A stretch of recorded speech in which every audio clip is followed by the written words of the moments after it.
चलिए, आज बात करते हैं एक ऐसे इंफ्रास्ट्रक्चर जायंट की जो एक बहुत बड़े बदलाव के दौर से गुजर रहा है।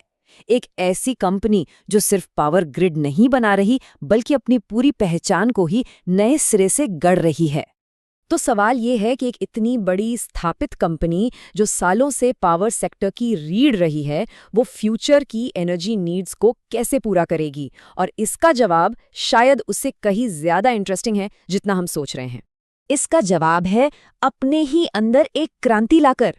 ये सिर्फ किसी नए मार्केट में एंटर करना नहीं है, ये तो अपनी पूरी आइडेंटिटी को ही बदलने जैसा है। तो चलिए मिलते हैं अद्वैत एनर्जी ट्रांजिशंस लिमिटेड यानी AETL से। पहले इसका नाम था अद्वैत इंफ्राटेक, और पता है, सिर्फ ये नाम बदलना ही अपने आप में एक बहुत बड़ी कहानी कहता है। 2009 से ये कंपनी पावर ट्रांसमिशन की दुनिया में एक बहुत बड़ा नाम रही है। आप देखिए, ATL के फीचर को समझना है ना, तो पहले उसकी फाउंडेशन को समझना होगा, मतलब पावर ट्रांसमिशन में इनकी जबरदस्त पकड़ को। ये नंबर देखिए, 50%। ये कोई छोटा मोटा आंकड़ा नहीं है, और ये मार्केट में इनकी पोजीशन को दिखाता है। तो ये 50% है क्या? ये है स्ट्रिंगिंग टूल्स के मार्केट में ATL का हिस्सा।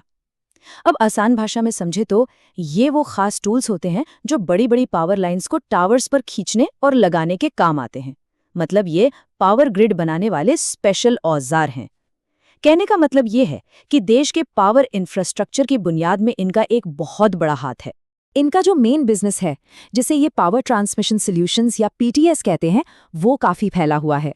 इसमें OPGW मतलब ऑप्टिकल ग्राउंड वायर्स जैसी चीजें हैं जो पावर के साथ साथ डेटा भी कैरी करती हैं, और इमरजेंसी रेस्टोरेशन सिस्टम्स भी, जो ग्रिड फेल होने पर पावर को जल्दी से वापस लाने में हेल्प करता है।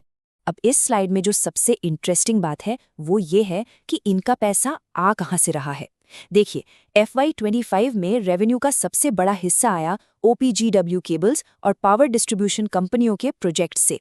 इससे पता चलता है कि इनका ट्रेडिशनल बिजनेस कितना स्ट्रांग है, और यही वो सॉलिड जमीन है जिस पर ये अपने फ्यूचर की बिल्डिंग खड़ी कर रहे हैं। और बस यहीं से कहानी में आता है एक नया ट्विस्ट। अपनी इस मजबूत नींव पर खड़े होकर AETL ने भविष्य की तरफ एक बहुत बड़ा कदम उठाया है, और वो है ग्रीन एनर्जी। ये टाइमलाइन इस पूरे बदलाव को एकदम साफ साफ दिखाती है। 2009 में शुरुआत हुई एक पावर इंफ्रास्ट्रक्चर स्पेशलिस्ट के तौर पर, और 2023 आते आते कंपनी ने ऑफिशियली रिन्यूएबल एनर्जी के फील्ड में कदम रख दिया। तो अब AETL के बिजनेस के दो क्लियर पिलर्स बन गए हैं। एक तरफ है इनका tried and tested PTS division, और दूसरी तरफ है future focused new and renewable energy यानी NRE डिवीजन, जो सोलर और बैटरी स्टोरेज जैसे एरियाज पर काम कर रहा है। लेकिन सवाल ये है कि क्या ये बदलाव सिर्फ कागजों पर है? जी नहीं, बिल्कुल नहीं। ये सेक्शन हमें दिखाता है कि ये स्ट्रेटेजिक शिफ्ट असल में जमीन पर कैसे उतर रहा है, और नंबर्स तो खुद ही गवाही दे रहे हैं। ये आंकड़ा देखिए, 503.8 करोड़ रुपए। ये एक काफी इम्प्रेसिव नंबर है। ये है कंपनी की मौजूदा ऑर्डर बुक की वैल्यू। और इससे भी ज्यादा इंपॉर्टेंट बात यह है कि जो फ्यूचर प्रोजेक्ट्स हैं यानी अनएक्सिक्यूटेड ऑर्डर्स, वो 800 करोड़ रुपए तक के हैं। इसमें वो प्रोजेक्ट्स भी शामिल हैं जहां कंपनी L1 है, यानी लोएस्ट बिडर, जिससे कॉन्ट्रैक्ट मिलने का चांस बहुत बढ़ जाता है। ये एक बहुत ही स्ट्रॉन्ग पाइपलाइन दिखाता है। और ये देखिए, ये चार्ट शानदार तरीके से दिखाता है कि ये शिफ्ट कितना बड़ा है। फ्यूचर ऑर्डर्स में से करीब 34%, मतलब 1/3 से भी ज्यादा, इनके नए रिन्यूएबल एनर्जी डिवीजन से आ रहा है। तो ये कोई एक्सपेरिमेंट नहीं है, ये अब इनके बिजनेस का एक कोर हिस्सा बन चुका है। और इसके कॉन्क्रीट एग्जाम्पल्स भी हैं।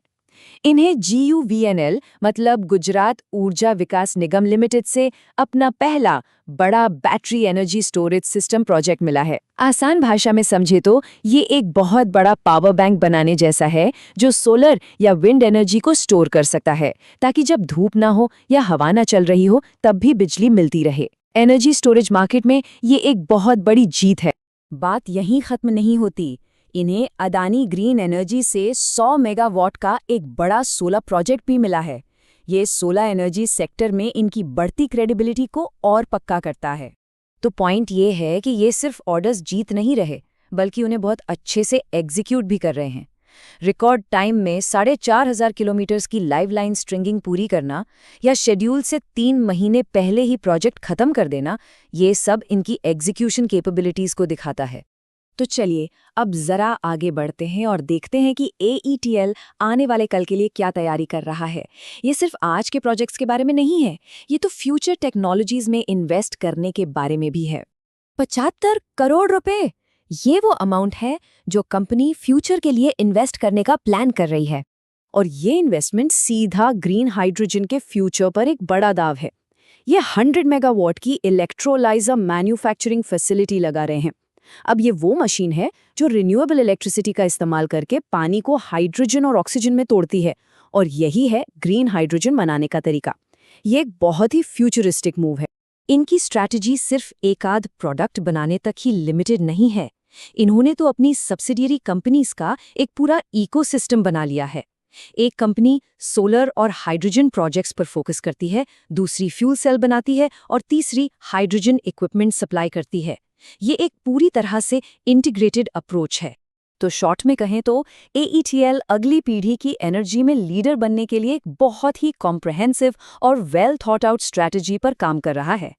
ये सिर्फ एक डायरेक्शन में नहीं, बल्कि पूरे एनर्जी स्पेक्ट्रम में आगे बढ़ रहा है।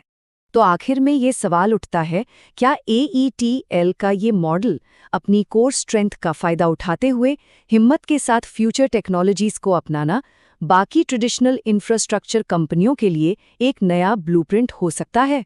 ये वाकई सोचने वाली बात है।